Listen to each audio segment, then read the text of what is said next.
Hi guys, this is Patrick. Dito ako para share sa inyo yung nabili kong Beanie sticker sa National Bookstore. So, ang price niya is 99 pesos. 99 pesos siya pero 5 sticker na sa loob.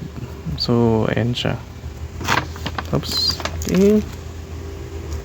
So, tingnan natin kung ano yung tsura niya.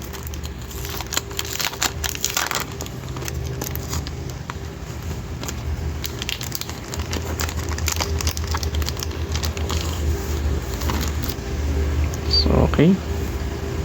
Unang sticker, yung mga cartoon counterpart niya or character nila. So, ayan. Una, si Colette. Sunod, si Sheena. Stacy. Maloy. Aya. Mika. Joanna, and Gwen. So, yung naka-color coding din sila. So, ayan. Green si Colette, Sheena, violet, Stacy, pink, Maloy, yellow, si Aya, teal ba yan or aquamarine, si Mika, color red, syempre, doon siya, sikat siya dahil sa kulay red, na buhok niya. So, Joanna, blue, si Gwen, orange. Next naman, ayan yung mga stars nila.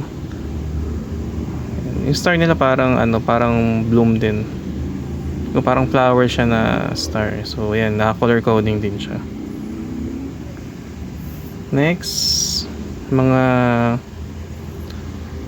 fruits or foods na nagre-represent ng bawat member. So ayan. So ayan, ang symbol nila. Kasi ito yung mga sticker ng pangalan nila. Color coded pa rin. So, ayan. So, ang cute. Tapos, ito, Beanie.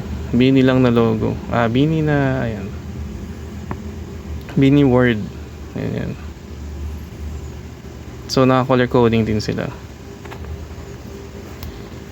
So, ayun, 5 sticker siya. So, lumalabas parang 20 pesos. Isang sheet. So, di ba? Mura na rin siya. Siya maganda sa kanya, transparent. So, pwede mo siyang idikit kahit saan.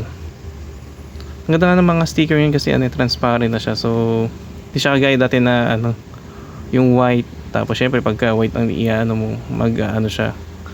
Kasi ito parang malinis yung niya, pag transparent. So, yun lang guys. So, kung na gusto niyo itong video na to, pa-like na lang, pa-share, and pa-subscribe na lang. So, ayun. Ang next na natin, yung tote bag ng National Bookstore. So, abangan nyo na yung next video ko. So, yun lang guys. Maraming salamat.